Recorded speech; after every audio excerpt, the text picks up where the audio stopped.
다시 검찰 얘기로 돌아가서 예, 예.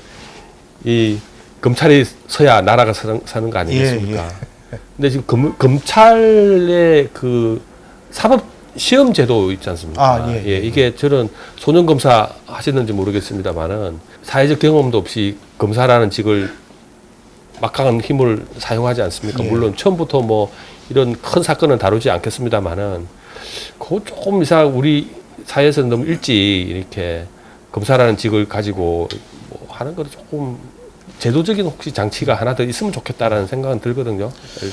맞습니다. 네. 그 점에서 사실 저도 그 처음에 검사를 해서 한 3년, 4년 이렇게 지나는 동안에 네. 저를 돌이켜볼 기회들이 있었어요. 예.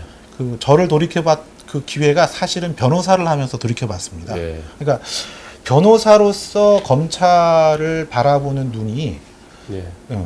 어떤 눈인지를 알고 난 다음에 저의 이제 초임 검사 시절 또는 이제 그 경력 검사가 좀 덜 됐을 때의 제 모습을 돌이켜 보면 아까 말씀하셨던 그 우려가 예. 그 현실적으로 벌어지는 일이라는 걸 저도 느낀 겁니다. 예. 그럼 이제 인생 잘 살아야겠다 앞으로라도. 네.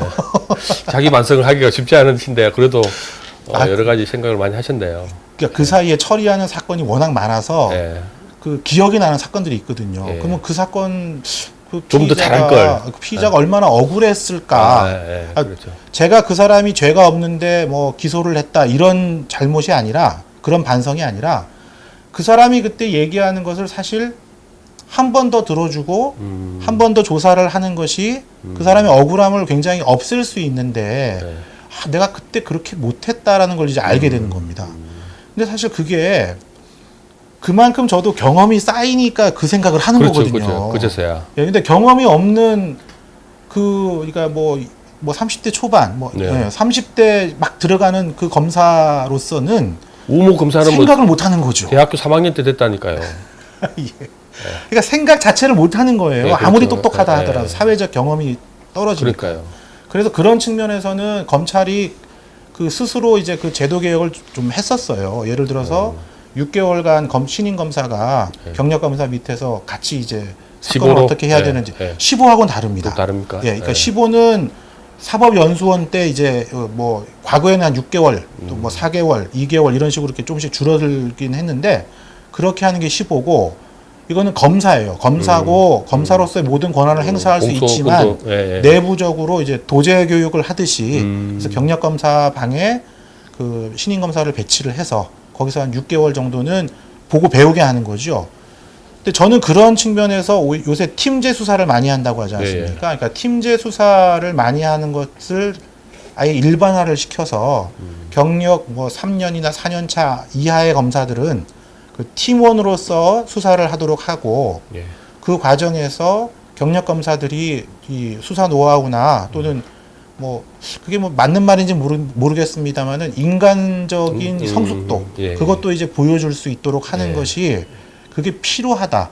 그리고 그게 더 일반화가 된다면 법관인 경우에는 사실 그 이 경력법관제로 완전히 바꾸는 것이 필요하다는 생각을 저는 갖고 있는데 검사는 조금 다르다고 봐요. 검사는 그 행정적인 이 조직의 속성도 갖고 있기 때문에 전부 다 이제 경력으로 해버리는 것은 좀 문제가 있고, 그러니까 조직의 역동성이라는 이런 측면에서.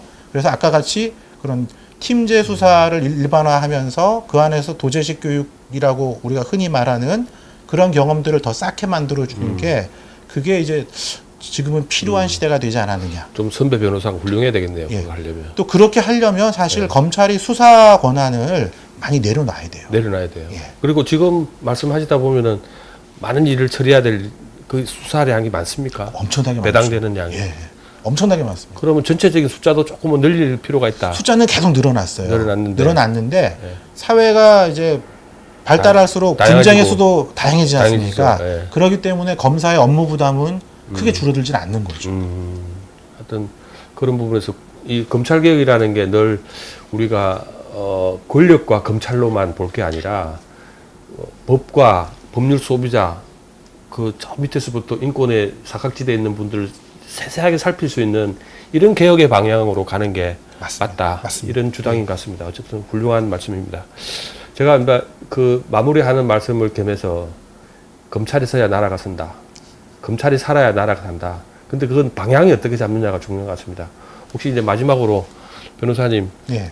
뭐 좋은 말씀 많이 계셨지만 내 말씀 마지막으로 해주시죠. 예. 예. 오늘 뭐 주제가 아무래도 법률과 관련된 법제도와 관련된 게 많아서 제가 좀 약간 이제 목소리가 좀 커지고 높아졌는데 예.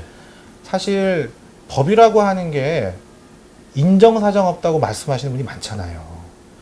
근데 저는 이제 법을 지금 뭐 연수원까지 포함하면 한 17년 이렇게 됐는데요. 법에는 눈물이 많아요, 사실. 예, 네, 법 안에는 그렇겠죠. 정말 눈물이 많이 있는데 네. 그걸 왜 국민들이 못 느낄까? 네. 거기에서부터 우리 법조인들이 반성이 필요하다. 네. 그 반성의 시작이 그렇게 된다면 그러면 나쁜 일을 한 사람, 착한 일을 한 사람 이렇게 구분하는 것이 아니라 그렇죠. 예, 어떤 사정에서 어떤 일을 했는지에 더 초점을 둘 거라고 봅니다. 그러면 이제 또 우리 법은 사랑으로 이렇게 아, 좋습니다. 법은 사랑으로. 좋습니다. 그렇게 되지 않을까요? 예, 예. 오늘 말씀 감사합니다. 감사합니다. 네, 네.